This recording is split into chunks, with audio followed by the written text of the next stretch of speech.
In today's capsule episode, you'll discover a simple way to set boundaries that work.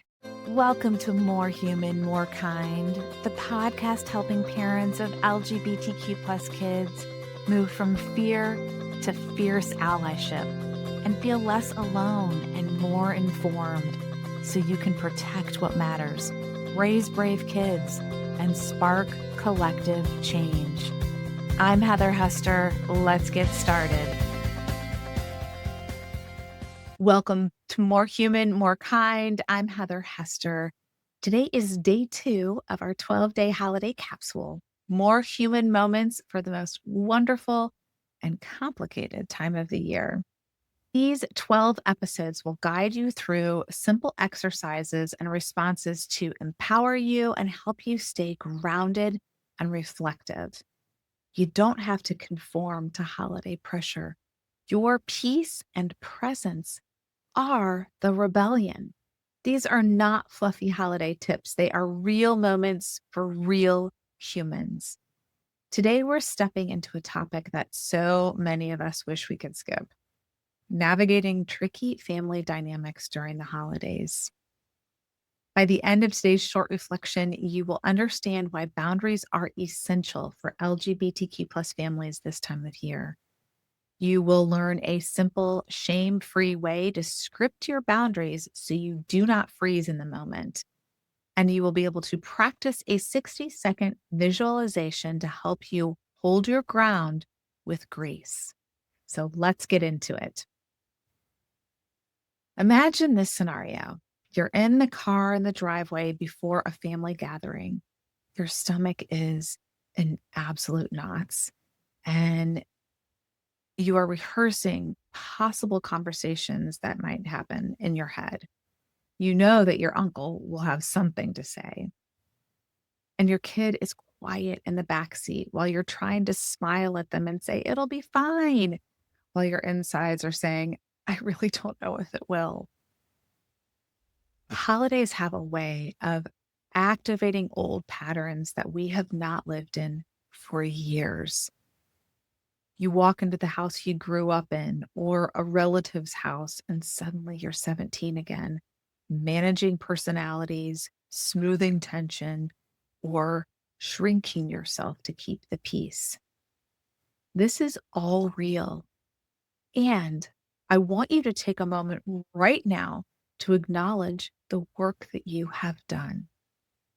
If you have already set boundaries, or if you are thinking about setting boundaries, I want you to repeat to yourself over and over: boundaries are not selfish.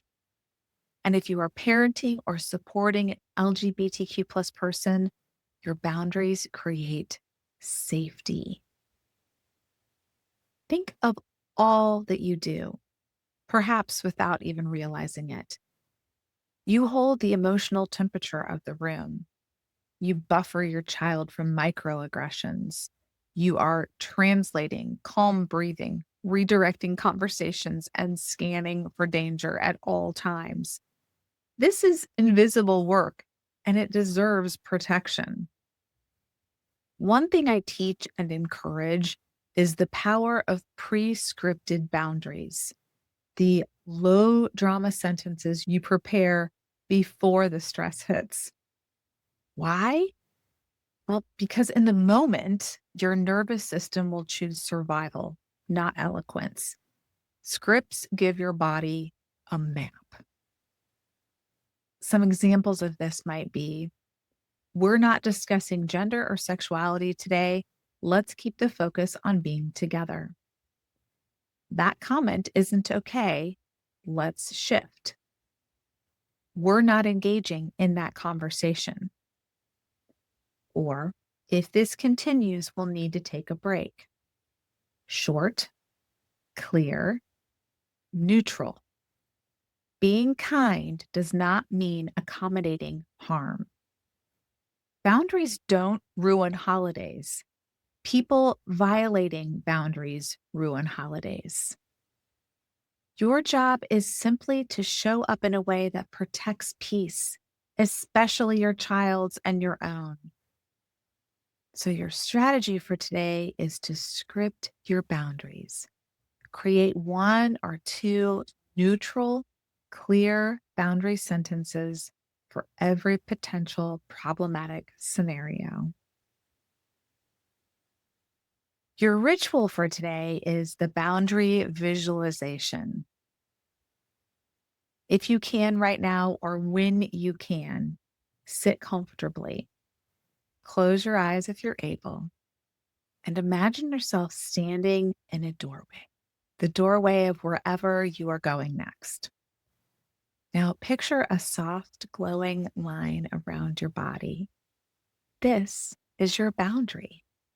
It's warm, strong, and completely yours. Say quietly, "My energy is my own. I choose what I allow in. My peace is worth protecting." Take one slow breath in and out. Step through the doorway in your mind, bring that glowing line with you, and know that you can return to this at any time. If you feel you might benefit from additional journaling or reflection on this, use this prompt. What boundary protects my peace the most in this situation? You are doing the brave work. You are protecting what matters. Tomorrow, for day 3, we'll talk about loneliness, the kind that could sneak in even when you're surrounded by people. And we'll talk about how to turn solitude into something sacred.